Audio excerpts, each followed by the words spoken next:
Bonjour à tous, c'est Mustapha. Donc aujourd'hui nous allons voir les points importants du cours sur la partie réplication et mécanisme de réparation qui a été fait à la fac par le professeur Wafik. Donc pour ce cours, ce qui est important, c'est vraiment les étapes de comment se fait la réplication de l'ADN. Donc on va directement commencer. Faut savoir que lorsque l'ADN se réplique, il y a plusieurs enzymes qui interviennent. Donc d'abord, il faut comprendre que les topoisomérases interviennent. Donc les topoisomérases, ce sont des enzymes qui, chez les eucaryotes, vont permettre de défaire des nœuds lorsqu'il y en a. Tandis que chez les bactéries, on appelle ça des gyrases. Donc imaginez-vous de l'ADN. Cet ADN, il est vraiment très condensé. Et en fait, la girasse, qu'est-ce qu'elle va faire? Elle va permettre de venir dérouler, de casser une partie, par exemple ici, et de faire passer les nœuds. Pourquoi? Pour qu'à la fin, on ait un truc un petit peu plus aéré. Voilà.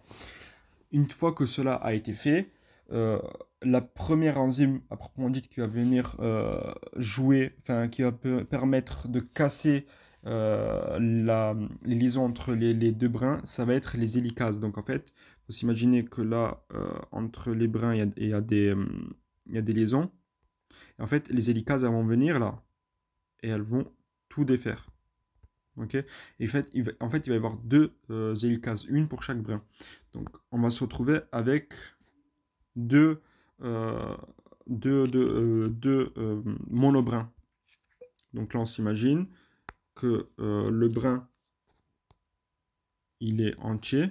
Ok. Par contre, là, il n'a pas encore été défait. Mais en fait, il y a encore les hélicases ici qui sont encore en train de couper. Donc ça va dans ce sens-là. Ok. Ensuite, il va y avoir ce qu'on appelle des déroulases. Les déroulases, en fait, elles sont là. Elles sont accrochées à chaque monobrin. Elles vont permettre juste que les liaisons ne se refassent pas. Donc, ils vont juste les bloquer. C'est ce qu'on appelle les déroulases. Donc, dérouler, déroulase. Ensuite, on va voir les primases. Mais avant de continuer sur les primases, il faut comprendre comment est structuré l'ADN. Donc, l'ADN, il est structuré de telle manière à ce qu'il y ait deux brins qui soient complémentaires, antiparallèles. C'est-à-dire qu'en fait, l'ADN, c'est la même séquence, mais une séquence qui est dans un sens et l'autre qui est dans un autre. Okay. Donc là, c'est un brin qui va être de 5' à 3'. On a vu déjà pourquoi on disait 3', 4', etc. Ensuite, un autre brin qui est lui 3', 5'. Ok. Donc, il faut aussi savoir que la synthèse de l'ADN se fait toujours dans le sens 3' à 5'. Ok. Donc, en fait, lorsque on va voir deux brins qui vont être formés, un de 5' et un de 3', étant donné que on va voir nos enzymes par exemple ici, pour ce brin-là, celui d'en bas, euh, tout va en fait, lorsque ça va commencer, lorsque les différentes enzymes elles vont s'enchaîner, les hélicases, les déroulases, les primases, etc., ça va être très simple. Pourquoi? Parce que, en fait, ça va pouvoir aller que enfin, tout est dérangé pour que ça aille dans un seul sens, ça aille dans le bon sens, ok? Donc, en fait, l'ADN, il est déjà de la bonne manière, il est disposé de la bonne manière.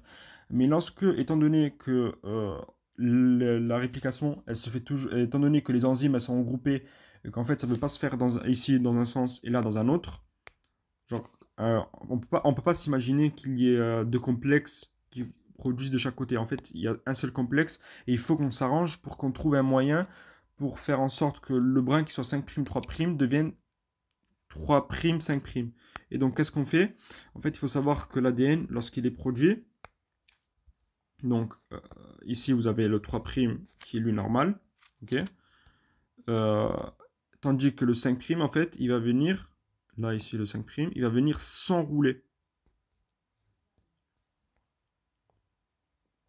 Ok. Il va venir s'enrouler. Et en fait, ça va permettre d'utiliser un même complexe. Ensuite, ça va pouvoir aller dans ce sens. Et à chaque fois, il va s'enrouler à chaque fois. Cela dit, maintenant, pour ce qui est des primases, en fait, les primases, elles vont venir, elles vont produire de l'ARN.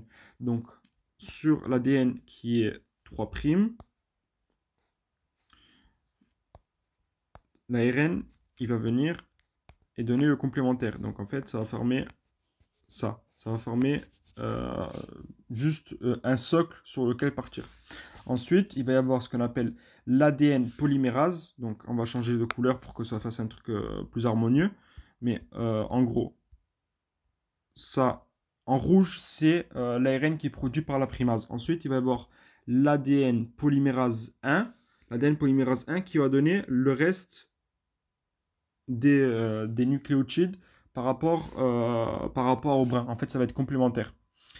Donc ça, c'est fait par l'ADN polymérase. On dit que l'ADN polymérase, elle est hautement processive, c'est-à-dire qu'en fait, elle est très rapide.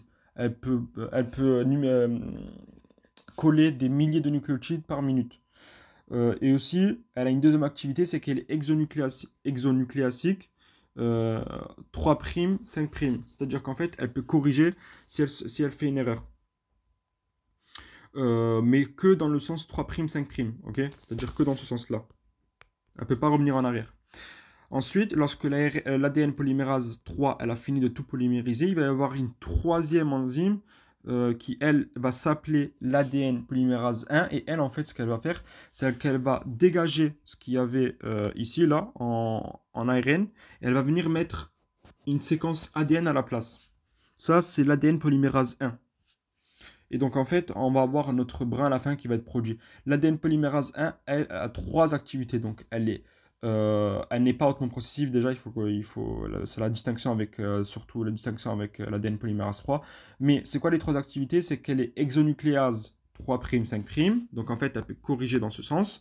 Elle est exonucléase 5', 3'. Donc, en fait, elle peut revenir en arrière lorsqu'elle fait des erreurs. Et pour finir, elle a une activité de polymérisation de 5' à 3'.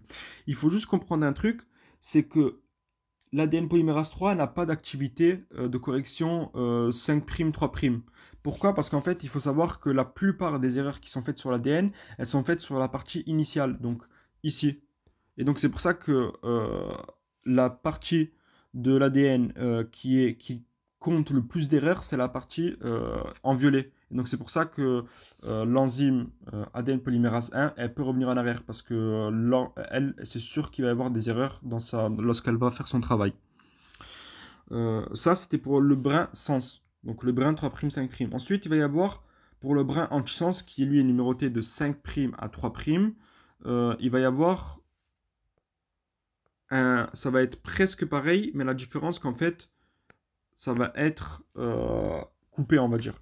Étant donné que du coup, il faut que l'ADN se retourne, bon, on va faire en bas, mais étant donné qu'en fait, l'ADN, il faut qu'il se retourne, en fait, ça va faire des petites coupures à chaque fois. Ça va former des petits fragments. Donc, 5', 3', ok? Et ce qui va se passer, c'est qu'en fait, on va d'abord avoir donc une primase qui va venir, ok? La primase, elle va faire son travail, comme on l'a dit. Donc, on va la mettre en rouge. Ensuite, il va y avoir une synthèse d'ADN par l'ADN polymérase 3. À la différence qu'en fait, elle ne va pas aller jusqu'au bout l'ADN polymérase 3, mais elle va faire juste une petite partie. Okay. Ensuite, il va y avoir encore de l'ADN polymérase qui va revenir, qui va donner une petite partie. Et l'ADN polymérase 3 qui va revenir, qui va donner l'ADN, etc., etc. Ensuite, il va y avoir, vous savez maintenant, l'ADN polymérase 1 qui va venir remplacer la partie d'ARN qui est produite par la primase et donner une partie d'ADN. Voilà. Ensuite, on va avoir ce qu'on appelle une ADN ligase. Et comme son nom l'indique, elle va lier quoi? Elle va lier ces petites parties d'ADN, ces petits fragments d'ADN qui sont entrecoupés, qu'il va falloir venir former à la fin, qu'il va falloir venir coller à la fin.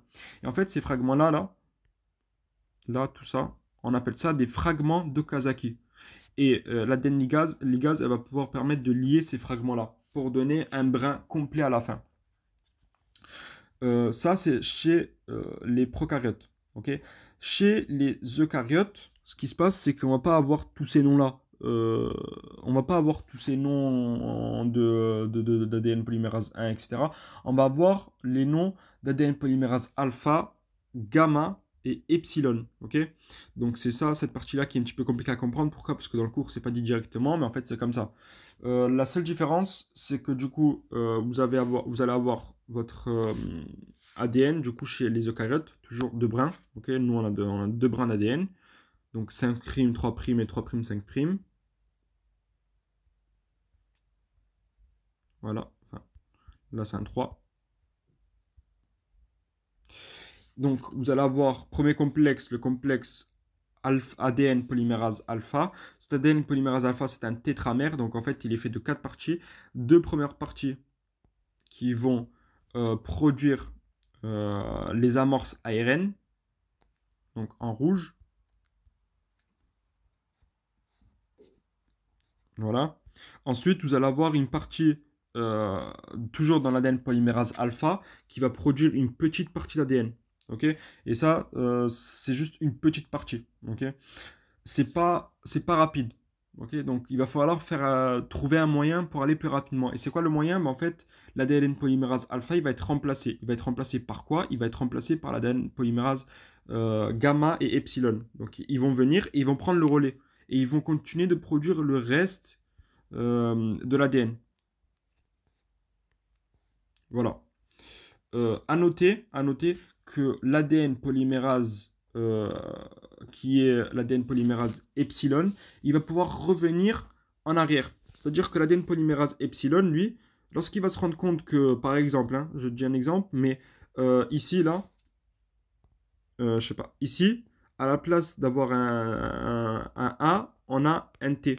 Donc en fait, l'ADN polymérase epsilon, il va pouvoir revenir en arrière et remplacer le T par le A. En fait, il va pouvoir venir le corriger. Donc, vous avez vu que chez les eucaryotes, ça va un petit peu plus rapidement. Vous n'allez pas d'enzymes à apprendre. Il faut juste apprendre pour les prokaryotes 7 enzymes qui interviennent dans la bonne, dans les différentes étapes. Donc, j'espère que cette vidéo vous aura servi à comprendre un petit peu mieux cette partie du cours.